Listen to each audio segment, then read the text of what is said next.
Seguimos con la parte de la educación de 1820 a 1822.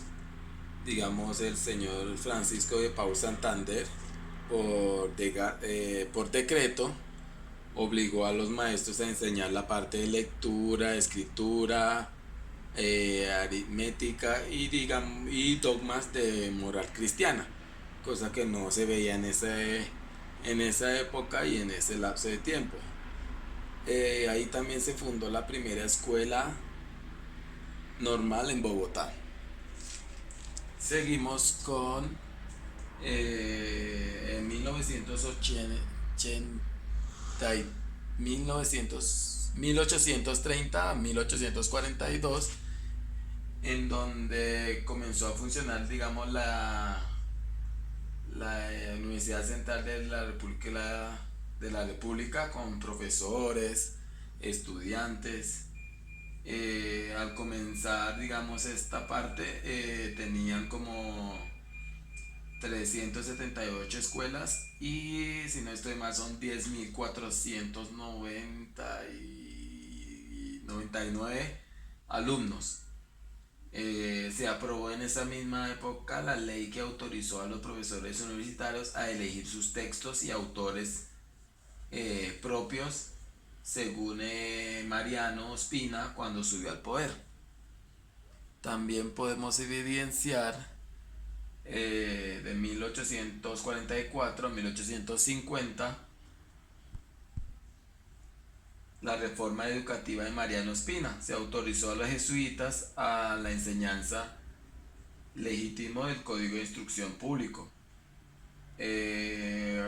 Pudimos también de 1864 a 1879 fue creada la Universidad Nacional de los Estados Unidos de Colombia, y ahí empezaron los primeros maestros diestros en el método de Cuesta de Luciano.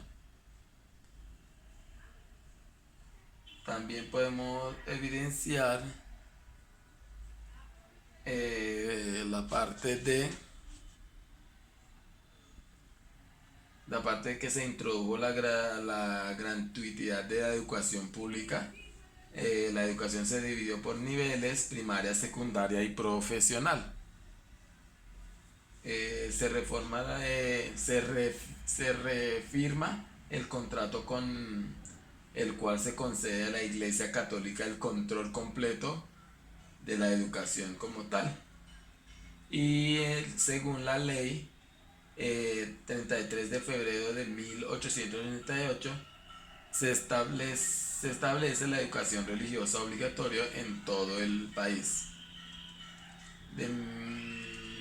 Podemos seguir con 1892 a 1900, donde se dictó la ley 89 y el decreto reglamentario de 349 de 1892, este último conocido como el nombre del Plan Cerda. En ese mismo año, John Dewey fundó la escuela experimental.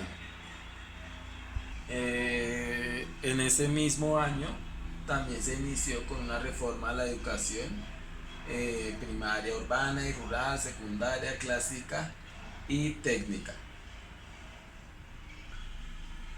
En el año de 1901 y hasta 1913, se produjo, digamos, a María Montessori inauguró la primera casa de Benjamín, quien puso, digamos, en marcha las escuelas de trabajo.